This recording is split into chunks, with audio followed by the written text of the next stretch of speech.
Le pyjama du pauvre. Roman de Razak, paru en France, en 2018, en double format, papier et électronique. Résumé, évoquant sa vie à l'internat, le narrateur revient au pyjama, que l'on imposait aux élèves internes.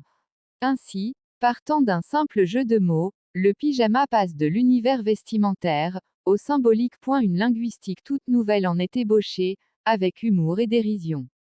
Contrairement au pyjamour, le pyjamar, que les internes du secondaire devaient obligatoirement exhiber aux instances dirigeantes, devenait alors un outil collectiviste, au service du conformisme sociétal.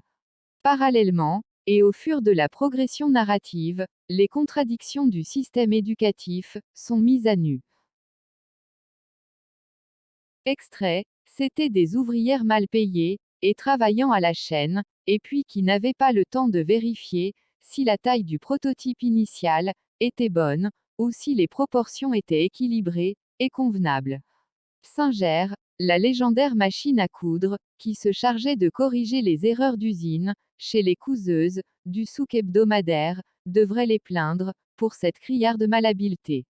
Cette noble machine, que toutes les femmes inventives aimaient avoir, dans leur chambre de couture, avait sauvé pas mal de foyers, de la misère et de la mendicité. Tel un bon samaritain, elle continue de nos jours, d'assurer en tant que gagne-pain, la croûte à de nombreuses familles, notamment dans les agglomérations semi-rurales. Dans les souks régionaux, clairsemés çà et là, on voit toujours de vieux spécimens. Ainsi, si les arracheurs de molaires carriés, qu'on appelle dentistes ambulants, se servent d'un haut-parleur pour attirer la foule, les couseuses travaillent en silence et dans la concentration. Dans les maisons où l'on prône le labeur, on réserve une place de choix à cette machine insolite. Quand les femmes se livrent aux travaux manuels, outre que le lavage de la vaisselle et du linge sale, elles trouvent à travers cette acupuncture sur étoffe, de quoi cribler la peau épaisse, du temps ennuyeux, tout en retrouvant un nouvel élan pour les autres corvées ménagères. S'il y a une machine sacrée, ce devra être cette machine-là, qui émet un son spécifique. De toute la diversité des appareils mécaniques, je n'en vois pas une qui soit digne de louange. Il n'y a qu'à contempler, avec sagesse, ce qu'elle fait. Son comportement exemplaire fait des envieux. Elle ne fait pas de racisme entre les tissus, et elle accepte tous les fils de couture, sans distinction, ni de couleur, ni de tresse. Outre ces qualités indiscutables, que même les plus vertueux de nos hommes n'ont pas, cette machine à coudre possède la magie de réconcilier l'inconciliable, de ressouder les déchirures, d'unifier ce qui est désuni et disparate. Si les ciseaux passent leur temps à découper, sectionner, séparer et créer la désunion, Singer apaise les rivalités.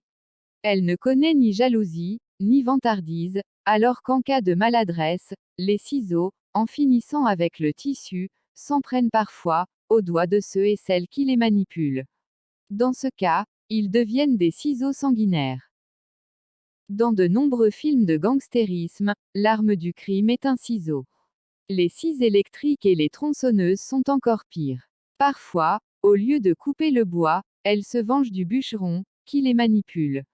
De couleur noire, et enjolivée par de petites décorations, cette machine à coudre est d'une grande générosité. Elle donne, sans rien recevoir. Si les machines à vapeur réclament en permanence du combustible, houille, bois, pour se mettre en marche, celle-là ne demande qu'une petite caresse. Comme dans une valse à deux temps, le pied de la couturière sert à maintenir la cadence. Le mouvement alternatif du pied sert aussi à consolider la physiologie des tendons, des mollets, et des petits muscles de la cheville, conformément au principe physiologique qui dit « tout muscle qui travaille se développe ».